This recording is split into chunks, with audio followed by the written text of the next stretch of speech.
오늘 말씀을 세 가지로 한번 정리를 해보았습니다. 우선 첫째는 1절 말씀대로 우리는 믿음으로 의롭다 하심을 얻은 존재들입니다.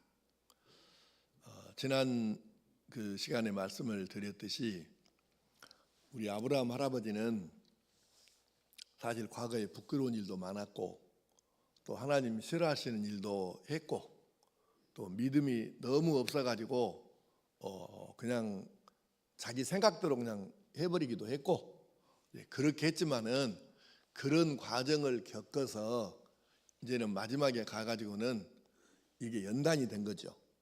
그래서 이런 믿음으로 살지 못하고 죄 짓고 불신하고 이런 과정을 겪어서 이게 아니구나, 이래서는 안 되겠구나 그러면서 이제 점점 연단, 이 불에 달구어서 그냥 계속 망치질을 하면서 이렇게 이제 하나의 어느 정도 모습으로 이제 이루어져 만들어져 가잖아요.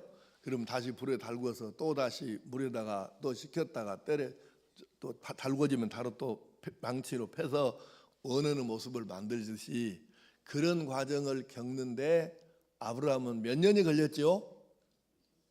25년이 걸렸어요. 100살에 75세의 고향을 떠나서 100살에 이삭을 낳을 때까지 25년이 걸린 거예요.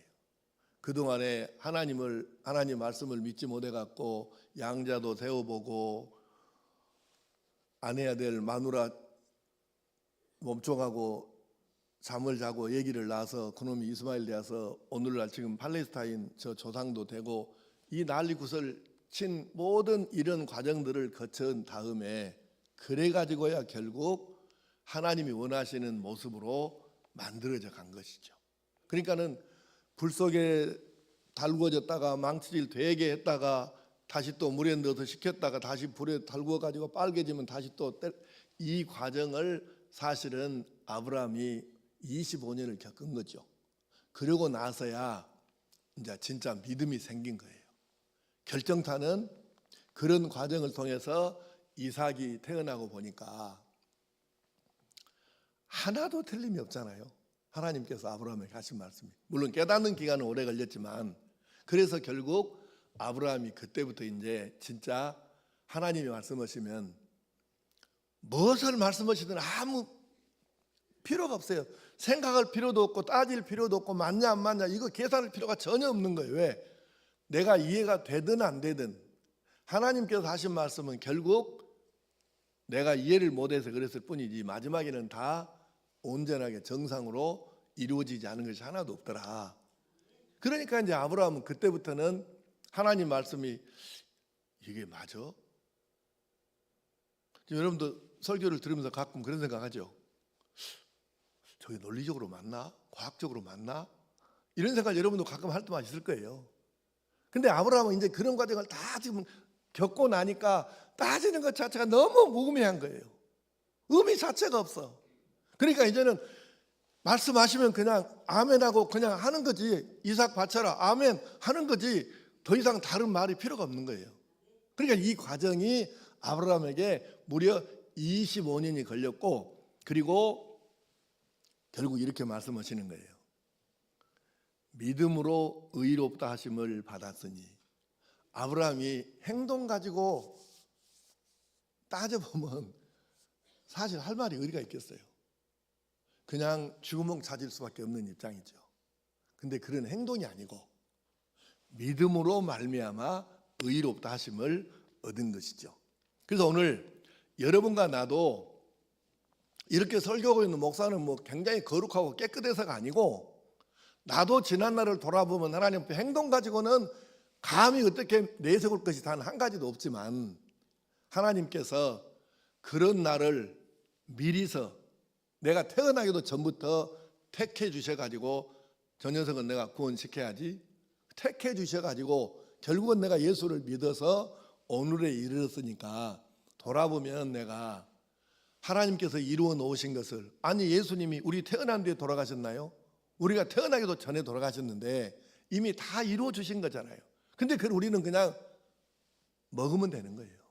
믿은 거죠. 그래서 우리가 이런 은혜를 입었으니까 생각해 보니까 아브라함이 믿음으로 의롭다 하심을 얻은 것보다 내가 믿음으로 구원받은 것이 훨씬 더 큰 은혜입니다. 이거를 깨닫는 거죠. 그러니까 결국 이것은 모든 것이 다 은혜라는 것을 강조해서 지금 우리에게 표현하고 있는 것이고, 그래서 여러분과 내가 이제는 하나님의 아들이나 딸로 살게 되었으니 그저 생각해 보면 하나님 앞에서 감사할 제목밖에 없는 것이죠.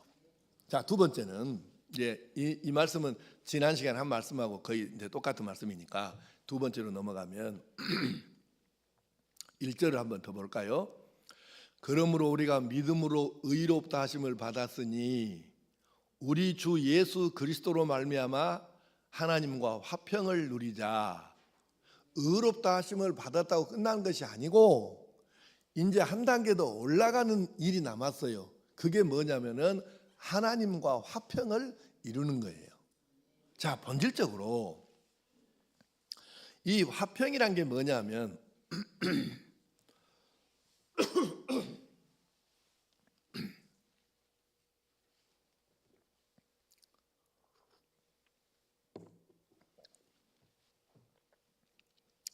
히브리어로는 샬롬이라고 하고 헬라어로는 에이레네라고 하는데, 이 화평이라는 말이 번역할 때 화평이라고 번역해도 되고 평화라고 번역을 해도 되고 평안이라고 번역을 해도 되고 뭐 그렇게 큰 무리는 없는 단어들입니다. 이 어떤 단어로 번역을 해도.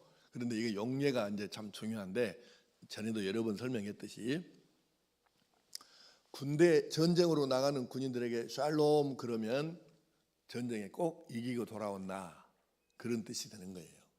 개업하는 사람에게 샬롬 그러면 장사 잘 되어서 많은 이득이 있기를 바란다, 그런 뜻이에요. 시험 보러 가는 애기에게 샬롬 그러면 이거는 너 오늘 시험 잘 쳐가지고 좋은 점 썼기를 바란다, 이런 뜻이에요. 아침에 우리 이상군 집사님 같이 안 온 줄 깜짝 놀랐네. 이상군 집사님 같이 운전으로 나가시면 이제 권사님이 샬롬 그러고 남편한테 인사를 하면 오늘 무사고로 즐겁게 운전하다 오시오, 이 말이에요. 그러니까 이거는 용법에 따라서 샬롬이라는 말이 어디나 쓸 수는 있는데 조금씩 내용은 달라지지만 본질적인 뜻은 하나님께서 당신에게 은혜를 주셔가지고 이렇게 잘 되기를 바란다, 그러니까 참된 평화가 있기를 바란다, 이런 뜻이 되는 거예요.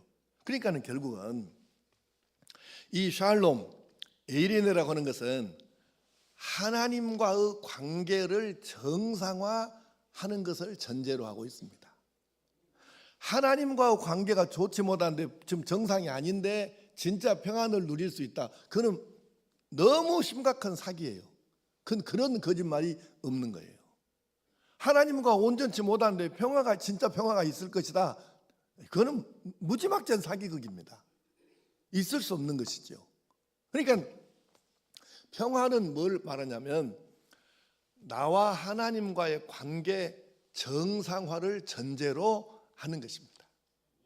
하나님과 평안하지 못한데 어떻게 다른 뭔 일이 온전하게 될 리가 있겠습니까? 그래서 사람들이 하나님과의 비정상적인 관계가 인간을 불행하게 한다는 것을 모르는 것이 이것이 불행이에요.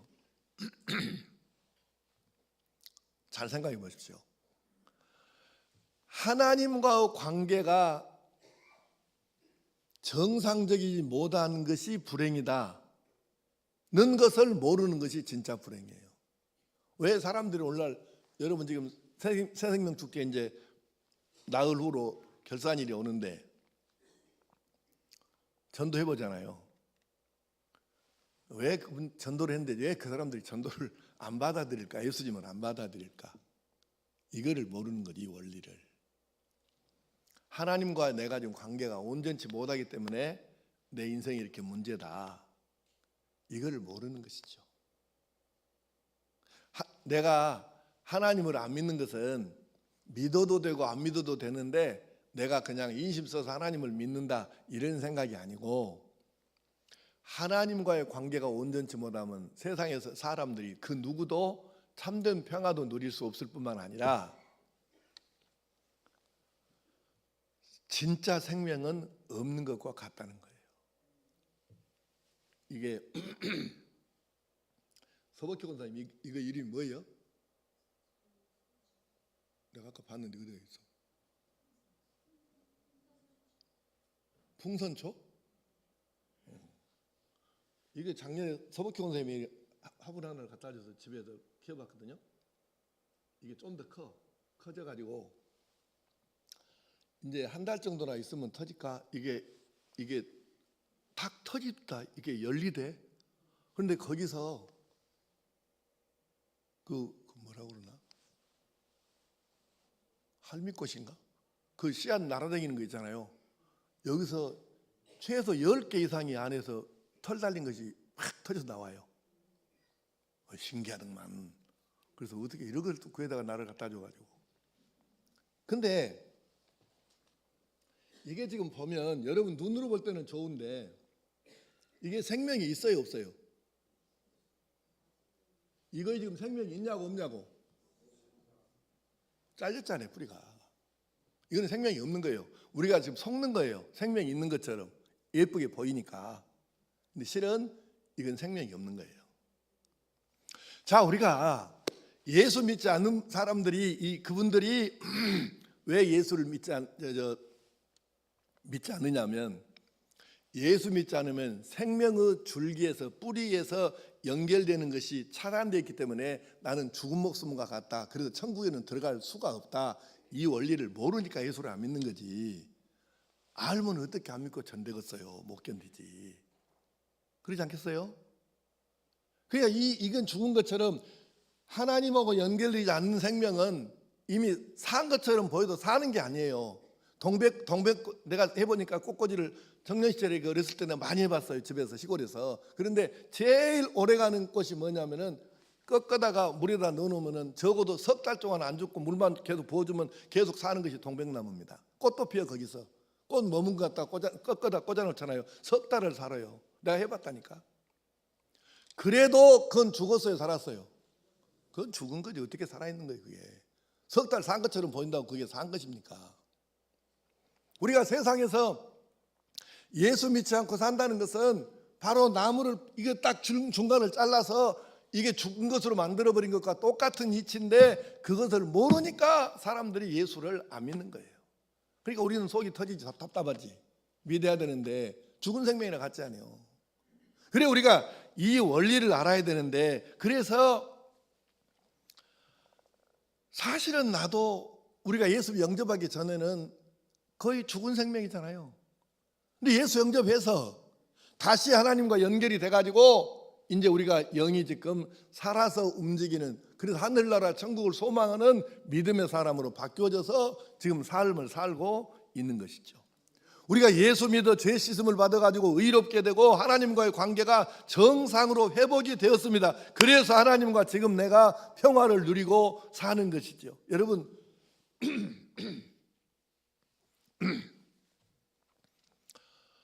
감히 우리가 하나님을 나가 하나님과 정상화되지 못했다면 감히 어떻게 하나님 우리가 아버지, 하나님 아버지 이렇게 불러요. 근데 지금 아직도 우리 교인들 가운데도 기도할 때 들어보면은 하나님 아버지 이렇게 안 하고 하나님 하는 버릇없는 사람들이 있는데, 하나님을 아버지라고 부를 수 있다는 것이 그분과 나와의 특수관계가 이루어진다는 것이 페미니즘이니 뭐니 그 쓰잘데없는 소리 하지 말고 내가 하나님을 아버지라고 부르고 하나님이 너는 내 아들 너는 내 딸 이렇게 하실 수 있다는 것이 얼마나 놀라운 은총인지를 모르니까 그건 쓰잘데기 없는 세상에 학문에 빠져갖고 말도 안 되는 소리를 하고 있는데 그건 아닙니다. 내가 하나님을 아버지하고 부른다는 것은 하나님과 나와의 관계가 정상화되었다는 것을 의미하는 것입니다. 근데 사람들이 너무 이걸 쉽게 생각하더만. 여러분 세상의 학문이나 이론의 사상 이런 것에 빠져가지고 그렇게 하면 안 돼요.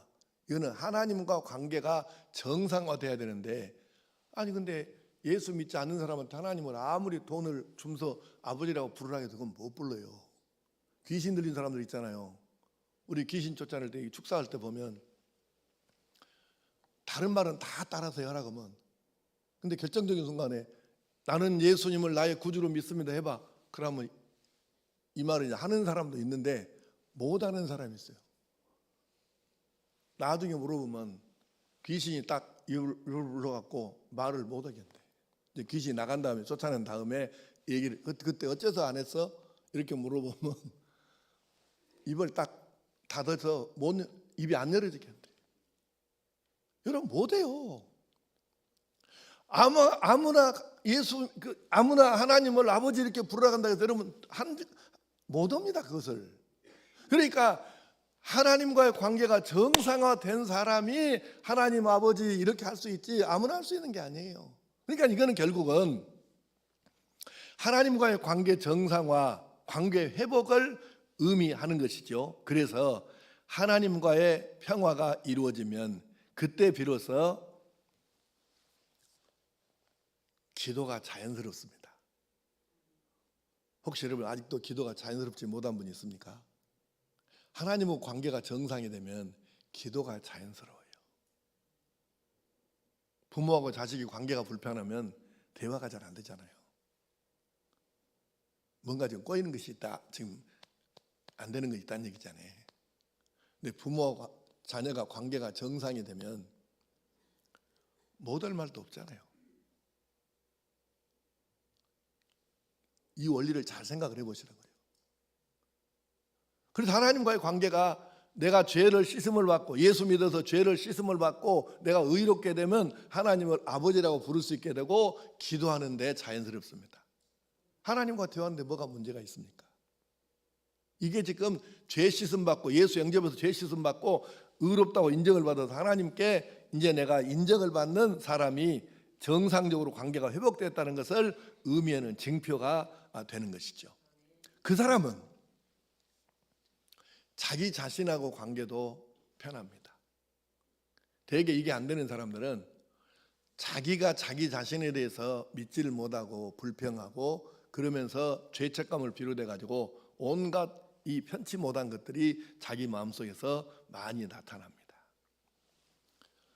자기 마음에 갈등이 생기고 죄책감은 계속 터져나오고 자기를 비하하고 그러면서 자기 자신이 자기 스스로하고 믿지를 못하고 그렇게 복잡해집니다. 이 단계를 넘어서면 비로소 사람들이 자기 자신하고 평화가 이루어지면 그때 비로소 다른 사람들과의 관계도 정상화가 되고 자연과의 관계도 정상화가 돼요. 이게 진짜 하나님의 샬롬이거든요. 그러니까 물론 저도 이제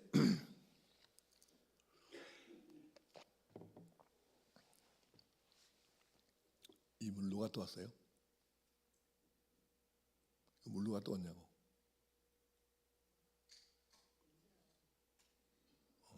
수돗물이에요? 뭔 물이에요?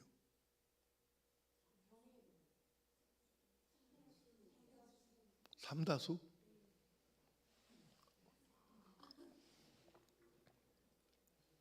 옛날 삼다수가 아니네.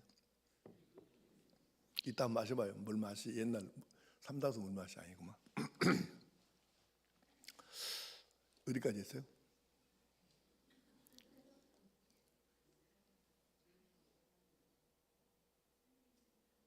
쓰잘데기는 물 얘기해가지고. 자, 자연과도 우리가 평화를 누려야 하는데 나도 사실은 가능하면 어떻게 좀 걷기라도 하려고 산에도 가보고 바닷가도 가보고 하려고 하는데 물론 시간 때문에 얘기 잘 안 되니까 그래서 내가 운동이 안 되니까 새벽기도 이 시간이 아니면 안 되겠어서 새벽기도 내가 나올 때 한 바퀴 돌고 나고 갈 때는 이리저리 이 매립질 한 바퀴를 쓸고 다닙니다. 그리고 이제 근데 재밌기도 하더만 이 가게는 언제 생겼지? 그리고 또 언제 보니까 그 박주천장님네 집 뒤에 목욕탕이 하나 있었는데 원래 목욕탕에 사람이 불고 뭔 병원이 생겼더라고. 근데 깜짝 놀랐어. 그러다 박장 전화해갖고 아이 그 목욕탕 없어져 버렸대. 그러니까 병원이 생겼더라고가. 그러니까 이 걸어다닌다는 것은 여러 가지로 이게 좋은데, 근데 완도읍에 지리파악을 지금 많이 하고 있습니다. 근데 산에를 가보면, 전에도 한번 설교할 때 말씀했지만, 이름은 전혀 내가 이렇게 기억력이 없어가지고 들어도 잊어버리는데, 전혀 이름 모를 꽃들 앉아서 자세히 보지 않으면 잘 보이지도 않을 만큼 작은 꽃들도 있고, 그 겨울에도 피는 꽃도 있고, 어떻게 겨울에 그 사람에게 밟히는데 거기서 그런 작은 꽃들이 피어나는지 신기도 해. 그러니까 그런 걸 보면서 감탄하고, 칼라를 보면서 감탄하고, 모양을 보면서 감탄을 하고, 그러면서 나도 모르게 힐링이 되는 거예요. 근데 대부분의 사람들이, 죄로 얼룩진 사람들은, 마음이 하나님과의 관계가 평화, 회복되지 않은 사람, 정상화되지 않은 사람들은 자연을 보고도 아무런 감흥을 느끼지를 못합니다. 감동이 없어요. 하물며 다른 사람들하고 관계를 좋은 관계로, 내가 조금 양보해서라도 희생해서라도 좋은 관계를 유지해야지, 그동안 내가 이용만 해먹고 살았는데 내가 좀 이용 당해줘야지, 이런 생각을 어떻게 하겠어요? 하나님과의 관계가 정상화되지 않은 사람들은 결코 그렇게 못합니다. 그러니까 하나님과의 이 평화, 샬롬이 회복될 때 비로소 내가 내 속에 들어있는 나하고도 내가 온전히 화목할 수 있는 거고, 자연과도 화목할 수 있는 거고, 이웃과도 샬롬, 평화의 관계가 유지되는 거지, 내가 하나님과의 관계가 정상화 안 돼 갖고 죄 문제가 풀어지지 않고, 그래서 하나님과 샬롬 관계가 회복되지 않았는데 다른 것하고 샬롬 할 수 있다. 그건 거짓말이에요. 이렇게 이것이 중요한 문제가 되는 것입니다. 여러분, 모든 것의 주인 되신 하나님과 불화하고서야, 평화하지 못하고서야 어떻게 우리가 온전하기를 바라겠습니까? 하나님과 화평이 이루어져야 내 마음속에 진짜 샬롬이 임하고 그 평화가 이루어져야 온전해지는데, 예를 몇 가지 들어보겠어요. 짤막하게.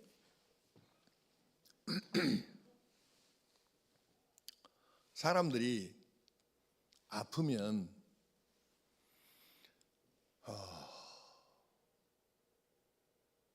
아픈 것만 생각을 많이 해요. 근데 우리가 잘 생각해야 됩니다. 아프면 하나님과의 샬롬을, 평화를 먼저 생각해야 합니다. 예를 들어서 내가 속은 지금 이렇게 가령 내시경이나 현미경이나 뭐를 들다 보면 좀 썩어져 가고 있는데, 겉만 치료한다고 될 일은 없잖아요. 하나님하고 관계가, 내가 정상에 대해서 내 안에가 진짜 마음에가 참된 평안이 있을 때 치료 효과가 빨리 나타나고 치료가 되는 거지. 아무리 좋은 약을 쓴다 해도 내가 지금 속이 편치 못해갖고 하나님 관계가 불편해가지고 막 썩어 문드러지는데, 영혼이 무너져가고 있는데 좋은 약 쓴다고 그렇게 치료 효과가 얼마나 나오겠어요? 그래서 우리가 이게 중요한 거예요. 생각해 보십시오. 문학을, 소설이나 시를 쓴다, 그림을 그린다, 작곡을 한다, 이런 것조차도 마음에 진짜 평안, 하나님 주시는 샬롬이, 평안이 있을 때에, 이때 영감이 오고 마음이 평화로 넘쳐나니까 온갖 영감이 다 떠올라 가지고 창작 활동이 제대로 이루어지지, 마음에 평안이 없어갖고 막 속이 부글부글 끓어오르는 것부터 시작해가지고 불만이 가득하고, 누군가 나를 어떻게 할까 봐서 막 불만이 터져나오고 이러는데, 뭔 거기서 대단한 작품이 나오고 창작 활동이 제대로 되겠어요? 정준 집사님, 맞아요 틀려요 이 말이? 진짜 맞습니까? 여러분 생각해 보세요. 아니, 작곡하는 사람이 음악을 작곡하는데 속에 진짜 평안이 없는데 그냥 단순히 머리에 이거 음료를 갖고 작곡, 물론 되기는 하겠지. 근데 얼마나 사람의 마음을 심금을 울리는 감동적인 작품이 나오겠냐 그 말이에요. 내가 지난번에 우리 4.1사적 특별집회 둘째 날 오신 장동근 목사님, 그분이 크지도 않아요. 십자가 언제 우리 교인들 하면 다 한번 같이 봤으면 좋겠는데, 십자가 크기가 보통 한 이 정도 내외 되거든요. 높이는 크면 좀 이 정도도 있고 작으면 좀 작은 것도 있는데, 그리고 그 앞에다가 뭔가 이렇게 사람의 모습을 이렇게 해놓는데, 쇠나 굴이나 놋이나 이런 걸 가지고 자르고 깎고 막 해갖고 이제 십자가 조각을 만드는데 한 40몇 점을 만들어 놨어요. 그리고 그 밑에다가 성경 구절 하나씩을 써놨어요. 그 성경 구절을 묵상하다가 이 영감이 와가지고 이 작품을 만들었다 그 말이에요. 그래서 내가 그걸 작품을 보고 성경 구절 읽어보고 다시 작품을 보고 이렇게 하는데, 나는 세상에 조각 작품 보고 내가 눈물 흘려 보이는 그때가 처음이에요. 2년밖에 안 된 얘기입니다. 그러고 나서 내가 우리 직원들 수련회를 내가 그쪽으로 간 거예요. 그냥 보러 가자. 여러분, 그 장동근 목사님이 하나님 말씀을 읽고 그 말씀을 묵상하면서 영감이 와서, 하나님 주신 평안이 있으니까 영감이 와가지고, 아니 그냥 쇠 깎아놓은 것 뿐인데 그걸 보고 어떻게 우리가 눈물을 흘리냐고요. 나만 흘린 게 아니에요, 눈물을. 그러니까 그만큼 감동이 온다. 왜? 하나님과의 관계가 지난날 본인이 간증하셨듯이 지난날 그렇게 노숙하고 알코올 중독돼보고 그렇게 별짓을 다 하고 살다가 예수를 제대로 만났고 하나님과 관계가 제대로 풀리고 보니까, 어렸을 때 그렇게 집에서 가정에서 상처가 많아가지고 그 기가 막힌 삶을 살던 분이 예수 영접하고 씻은 듯이 상처 다 씻어버리고 하나님과의 관계가 평안하고 정상화되고 진짜 샬롬이 임했을 때, 그때 말씀을 묵상하니까 이런 심금을 울리는 명작이 나오더라는 얘기예요.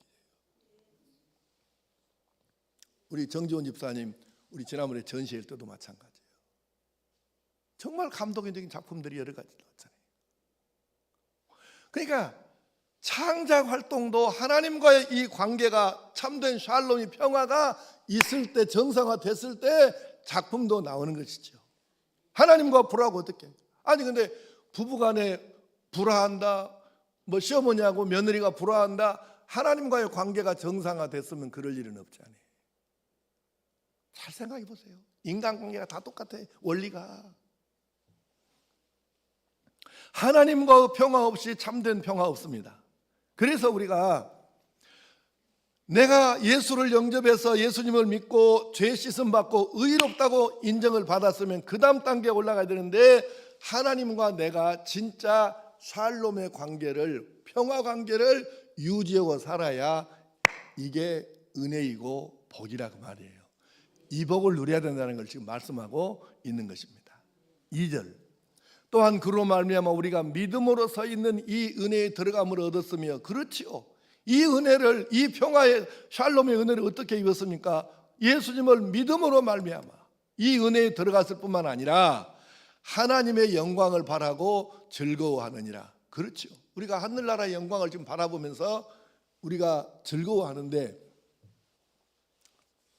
한번 물어볼까요? 질문 하나 해볼까? 웃기는 질문일 수 있는데, 나는 예수 믿고 나서 내가 구원받았다, 나는 천국 간다, 이 생각을 하니까 나도 모르게 입이 벌어져 갖고 웃음이 나오고 미소가 지어지고, 혼자 있을 때 그냥 웃다가 누가 보면 미쳤다고 했다야, 그렇게 생각할 때가 한 번이라도 있었던 사람이 있으면 손 한번 들어봐. 사기치지 말고. 진짜요? 내려요. 이게요, 내가 나를 봐도 가끔 내가 진짜 모르는 사람이 보면 미쳤다고 했다야, 미친놈이라고 했다야, 그 생각이 들 때가 있어요. 나 같은 죄인이 이렇게 은혜를 입고 하늘나라를 예약하고 그 나라를 소망해서 나는 그 나라 간다 믿음으로 예수 믿기 때문에, 이 생각을 하면 천국의 요한계시록 21장 22장을 읽어보면서 천국의 환경을 생각하면 나도 모르게, 와, 내가 진짜 로또, 그까짓 것은 아무것도 아니야, 로또보다 억만 배 더 큰 내가 횡재를 한 거죠. 횡재를.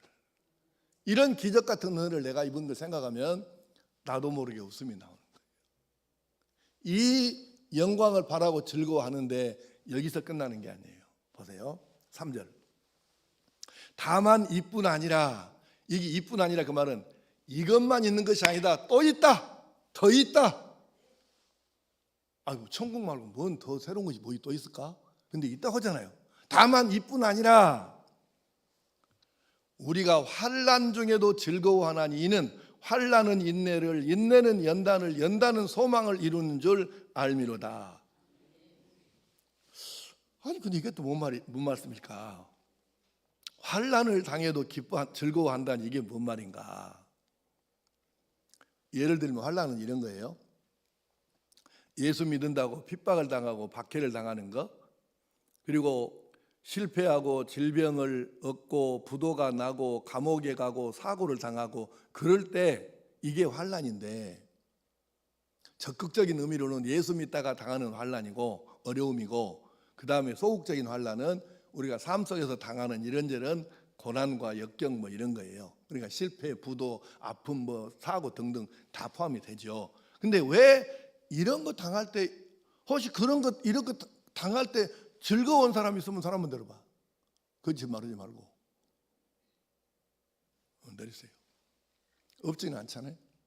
이게 의미를 알고 보면 왜 환난을 당하는데 즐거워한다고 하셨을까? 정직하게 말하면 나도 교통사고 났을 때 아파갖고 뭐 거의 죽게 생겼을 때 전혀 안 즐거웠거든요. 그러니까 사실대로 말하는 거예요. 전혀 난 안 즐거웠습니다. 근데 왜 성경은 환난 중에도 즐거워할 수 있다고 하셨나? 그것만 오늘 좀 생각하고 말씀을 마치기도 합니다. 환난이 인내를 낳고 인내가 연단을 낳고 연단이 소망을 낳는데요, 아브라함도 그랬지 않습니까? 그가 사실 많은 환난을 당했고 그래서 좀 우세스러운 일도 물론 많이 있지만 그 연단을 계속 받아가지고 마지막에 그가 소망을 이루었으니까 아브라함도 그래. 요셉도 그러잖아요. 요셉이 형들한테 미움을 받아가지고 이제 그 마른 우물에 갇혔어요. 우물에 던졌는데 다행히 물이 없어갖고 죽지나 살았어. 몇 날 며칠 굶었겠죠. 그런데 이제 여기서 그 이놈을 이대로 그 우물에 굶어 죽여야 되겠냐, 우물에 넣다가, 그러니까 이제 유다가 얘기해갖고 죽이면 뭐하냐, 그냥 포라불자.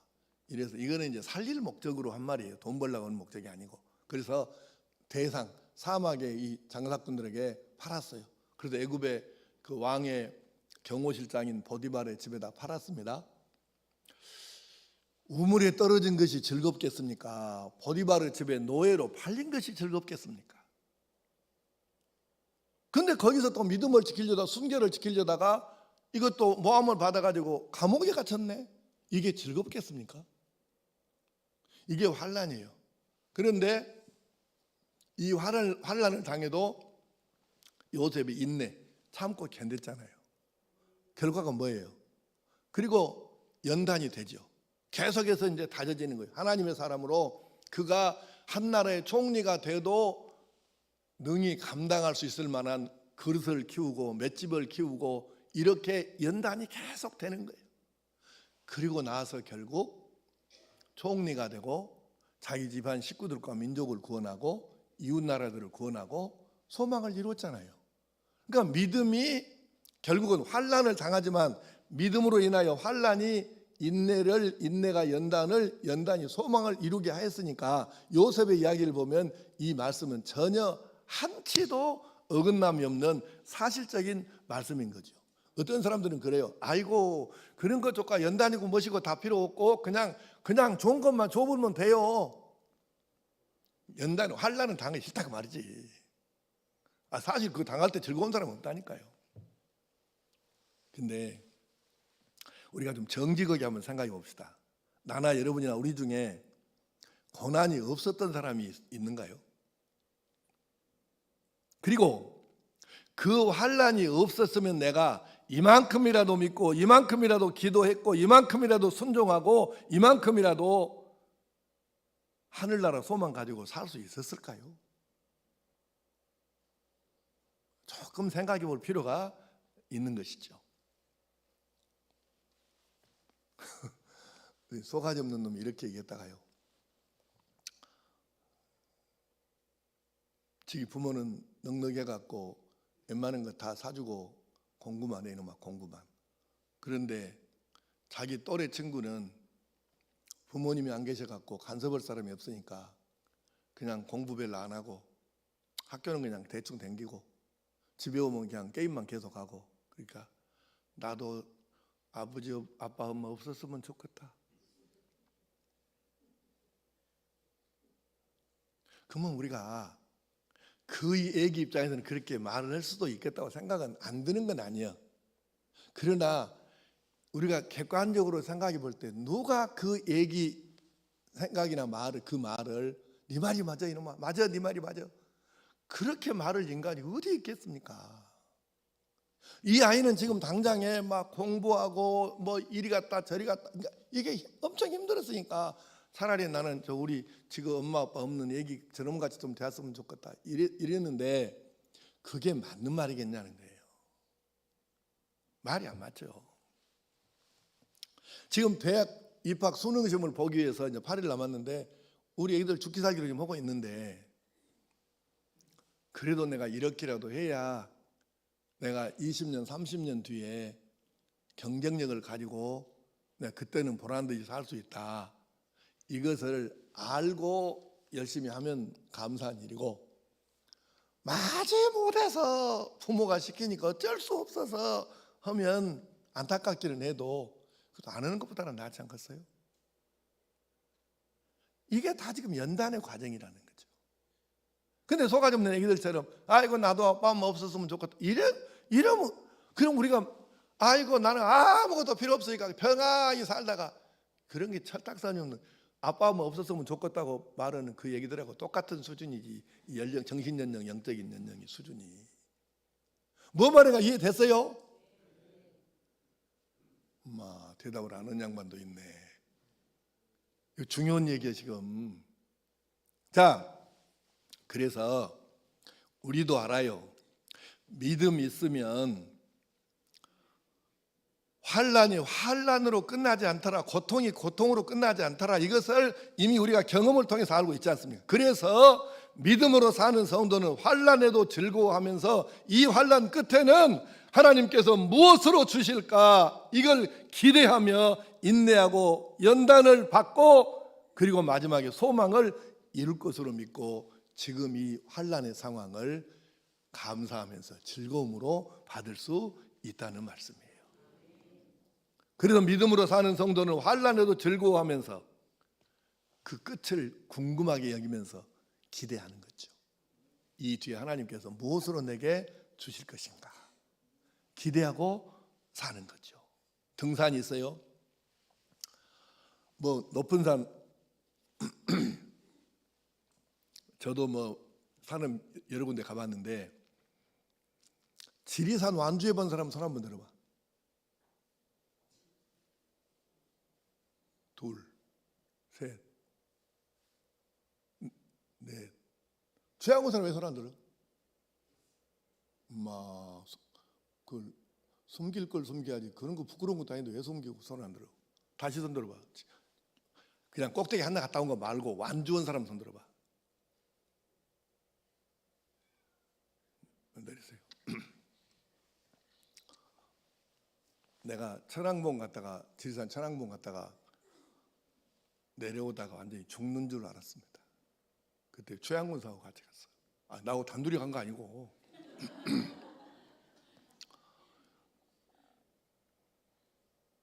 지금도 잊을 수가 없어요. 그래요? 다 잊어버렸어요, 최양군사? 말이 없는 그 사람이네. 이제 다른 데 놔두고 우리 완도에 있는 완도 상황봉만 얘기합시다. 상황봉만 올라가도 갈 때는 뭐 사실이 높지도 않으니까 별 힘들지 않는데 그래도 힘들어. 근데 막상 딱 올라가서 정상에 서보면 화흥포의 바둑판 같은 것부터 시작해서 화흥포 앞바다부터 횡간도며 저쪽 땅끝이며 해남 땅끝이며 그 다음에 동쪽으로는 신지도며 고금도 넘어 장흥 청관산까지 이게 전체를 내려다보면서 죽정리 앞바다도 예쁘고 고금도 다리하고 신지 다리도 이게 진짜 너무 예쁘잖아요. 그러니까 올라갈 때는 땀 뻘뻘 내면서 내가 다시는 온가 봐라. 그리고 올라가는데 딱 막상 가서 보면 그 희열이 보통이 아니잖아요. 알아요. 지금 힘들지만 올라만 가면 이게 있다. 그 희열을 또 얼마 지나면은 못 잊어서 힘들어도 또 그냥 다시 온가 봐라 했는데 또 다시 가는 거예요. 등산이 그래요. 비록 지금 내가 환난, 인내, 연단 이 과정을 이렇게 겪지만 마지막에 딱 정상에 서면 씻은 듯이 사라집니다. 그동안에 힘들게 왔던 이걸 씻은 듯이 사라지고 막 자기도 모르게 야호가 나오고 복잡하잖아요. 그 등산을 하는 거예요. 그래서 계속 우리가 세상 사는 게 쉽지는 않아요. 힘들죠. 그러나 우리가 그래도 하는 이유가 뭐예요? 알아요. 등산하는 사람이 힘들지만 정상에 가면 얼마나 희열이 있는가.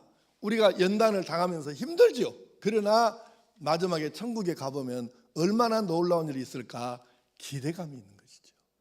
그래서 환난 중에도 참고 견뎌 인내하고 그 다음에 계속 연단을 받아서 소망이 이루어지는 이 상태로 가면 세상 어떤 것하고 이것을 바꾸겠습니까? 이것을 알면 대학 입학 시험 치르는 아이들도 즐거움을 할 수 있는데 문제는 거기까지 어떻게 하겠습니까? 아직은 모르겠죠. 그러나 우리가 그 아이들이 모른다고 우리도 모른다고 하면 말이 안 되잖아요. 그래서 우리가 비록 환난을 당해도 하나님께서 이 마지막 끝에는 무엇으로 채워주실까, 보여주실까, 내 손에 쥐어주실까 이걸 생각하면서 기대하면서 찬송하며 노래 부르며 이 환난의 과정을 통과하는 줄로 믿습니다. 그래서 환난 중에도 즐거워한다고 이렇게 표현하고 있는 거예요. 결론을 맺겠습니다. 자, 로마서 8장 28절 한번 띄워보세요. 로마서 8장 28절 시작. 우리가 알거니와 하나님을 사랑하는 자 곧 그의 뜻대로 부르심을 입은 자들에게는 모든 것이 합력하여 선을 이루느니라. 아멘. 그렇습니다. 그래서 우리가 하나님께서 나 같은 죄인을 아무 한 것 없는데 의롭다고 해주셨으니까 그냥 감사하는 거예요. 여러분 감사하면서 합시다.